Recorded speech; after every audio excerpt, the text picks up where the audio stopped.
இந்த வீடியோவில் நான் சொல்கிற 7 டிப்ஸை நீங்கள் ஃபாலோ பண்ணால் எக்ஸாமில் கண்டிப்பாக நீங்கள் குட் மார்க்ஸ் ஸ்கோர் பண்ணுவீங்க. ஃபர்ஸ்ட், நீங்கள் படிக்க போகிற சப்ஜெக்டோட கண்டென்ட்ஸை ஒரு புக்கில் நோட் பண்ணி வச்சுக்கோங்க. இதனால் நீங்கள் எவ்வளோ சாப்டர்ஸ் கம்ப்ளீட் பண்ணியிருக்கீங்க, இன்னும் ரிமைனிங் எவ்வளோ படிக்கணும் ஒரு கிளாரிட்டி உங்களுக்கு கிடைக்கும். சப்போஸ் இப்போ ஒரு 10 சாப்டர் இருந்துச்சுன்னா அதில் ஈஸியான சாப்டர் இருக்கும், கஷ்டமான சாப்டரும் இருக்கும். அதை நீங்கள் ஃபர்ஸ்ட் அனலைஸ் பண்ணிக்கோங்க. ரொம்ப கஷ்டமாக இருக்கிற சாப்டர்ஸை லாஸ்ட் மொமெண்ட்டில் கம்ப்ளீட் பண்ணணும்னு நினைக்காதீங்க, ஏன்னா அது டைம் கன்சியூமிங்காக இருக்கும். சப்போஸ் இப்போ ஒரு 10 சாப்டர்ஸ் இருக்குன்னா 8 சாப்டர்ஸ் நீங்கள் பக்காவாக படிச்சிருந்தா ஒரு 2 சாப்டர்ஸ் ஸ்கிப் பண்ணிக்கலாம், ஏன்னா இது டைம் சேவ் பண்ணும். ரெண்டாவதாக, இப்போ நீங்கள் ஒரு டாபிக் படிக்கிறீங்கன்னா அந்த டாபிக் உங்களுக்கு புரியல, கன்ஃபியூஷனாக இருக்குது, இதுக்கு ஆன்சர் கிடைக்கல அப்படின்னா உட்காந்து அதை வச்சு யோசிச்சுட்டு இருக்காதீங்க. அதை விட்டுட்டு மிச்சம் இருக்கிற டாபிக்ஸையும் கவர் பண்ணுங்கள். இதனால் மிச்சம் இருக்கிற டாபிக்ஸை கவர் பண்ண அப்படின்னு ஒரு கான்ஃபிடென்ஸ் உங்களுக்கு இருக்கும். இது உங்களுக்கு டைம் சேவாக இருக்கும். மூணாவதாக, உங்கள் ஸ்டடி டேபிளை ஆர்கனைஸாக வச்சுக்கோங்க. இப்போ ஒரு சப்ஜெக்ட் படிக்க போகிறீங்கன்னா அந்த சப்ஜெக்ட் ரிலேட்டட் புக்ஸ் மட்டுமே வச்சுக்கோங்க. எல்லா சப்ஜெக்டோட புக்ஸும் முன்னாடி வச்சு படித்தா டென்ஷன் தான் ஆகும். ஐயோ, இந்த சப்ஜெக்ட் படிக்கலையே, இன்னும் அதை கம்ப்ளீட் பண்ணல, இது கம்ப்ளீட் பண்ணல அப்படின்ற டென்ஷன் தான் உங்களுக்கு க்ரியேட் ஆகும், படிக்க மாட்டீங்க. ஸோ அதனால் one subject at a time படிக்க முயற்சி பண்ணுங்கள்.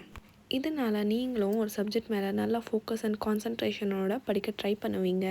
நாலாவதாக, படிக்கிறன்ற பேரில் சும்மா மனப்பாடம் பண்ணாதீங்க. ஒரு டாப்பிக்கும் இதே மாதிரி நீங்கள் மக்கப் பண்ணிகிட்டே போனீங்கன்னா ரொம்ப டைம் கன்சியூமிங் ஆகும். புரிஞ்சு படிக்க ட்ரை பண்ணி பாருங்கள். அஞ்சாவதாக, நீங்கள் படிக்கும்போது அதை ஒரு ஸ்டோரி மாதிரி க்ரியேட் பண்ணி புரிஞ்சிக்க ட்ரை பண்ணுங்கள். இதை ஸ்டோரியாக சொல்லும்போது உங்கள் ஃப்ரெண்ட்ஸுக்கும் கேட்ட மாதிரியும் இருக்கும், உங்களுக்கும் ரிவிஷன் பண்ண மாதிரியும் இருக்கும். இதை நீங்கள் ஒரு ஸ்டோரி மாதிரி க்ரியேட் பண்ணுறதுனால உங்களுக்கு ஈஸியாகவும் இருக்கும், ரொம்ப அண்டர்ஸ்டாண்ட் பண்ணி எக்ஸாம் எழுதும்போது ரொம்ப யூஸ்ஃபுல்லாகவும் இருக்கும் உங்களுக்கு. ஆறாவதாக, கிளாஸ் ரூமில் உங்கள் டீச்சர் இந்த கொஷின் இம்பார்ட்டண்ட், இந்த சாப்டர் இம்பார்ட்டண்ட் அப்படின்னு சொல்லியிருப்பாங்க.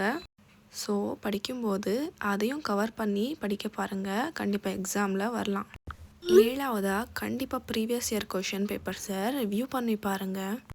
ஏன்னா இதில் மோஸ்ட் ஆஸ்க்ட் கொஷின்ஸ் இல்லை ரிப்பீட்டட் கொஷின்ஸ் கண்டிப்பாக ஒரு 5 கொஷின்ஸாவது இருக்கவே இருக்கும். So past 5 years question paper கிடைச்சா ரொம்ப சூப்பர். அதை கண்டிப்பாக ரிப்பீட்டடான கொஷின்ஸை நோட் பண்ணி வச்சுக்கோங்க. கொஷின் பேப்பரை ரிவ்யூ பண்ணும்போது இந்த சாப்டர்லேருந்து இவ்வளோ மார்க்குக்கு வந்திருக்கு, இந்த சாப்டர்லேருந்து லென்த்தியான கொஷனுக்கு கேட்டிருக்காங்க அப்படிங்கிறத ஒரு ஐடியா வரும்.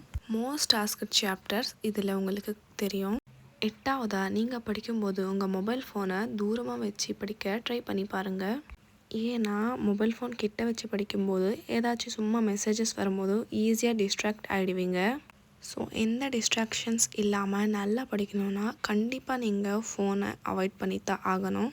நம்ம சேனலை சப்ஸ்கிரைப் பண்ணிவிட்டு கமெண்ட் செக்ஷனில் அடுத்ததாக எந்த மாதிரி வீடியோ வேணும்னு கீழே கமெண்ட் செக்ஷனில் சொல்லுங்கள். தேங்க்யூ.